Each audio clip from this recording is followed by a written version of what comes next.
ତୁ ମତେ ଗୋଟେ କଥାଟି କହ, ସେତେବେଳୁ ଏଠି ଇଂଲିଶ ଝାଡ଼ି ହେଉଛୁ, ତତେ କେତେଟା ଲେଟର ଜଣାଲୋ? ବେଲେ ମତେ ଯେତେଟା ଲେଟର ଜଣା, ତମକୁ କିସ ହେଲା ସେଠୁ? ବେଲେ ତୁ ଦେଖେ ମୋ ଆଗରେ ସେ ଇଂଲିଶ ଝାଡ଼ନା, ତୁ ଇଂଲିଶ ଝାଡ଼ୁ ତତେ ମୁଁ ଝାଡ଼ିଦେବି ପୁରା। ଜାଣିଛୁ ନା ଆମ ବ୍ରହ୍ମପୁରରେ ବେଶୀ ଗୁଣ୍ଡା ଅଛନ୍ତି ଆଉ ଗୁଣିଆ ହେଲେ ଅଛନ୍ତି।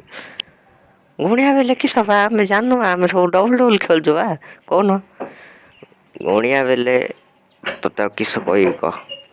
କିନ୍ତି ତତେ ତୋ ବାପା ମା ଜନ୍ମ କରିଥିଲେ ଗୁଣିଆ ବେଲି ତତେ ଶିଖେଇ ନଥିବି?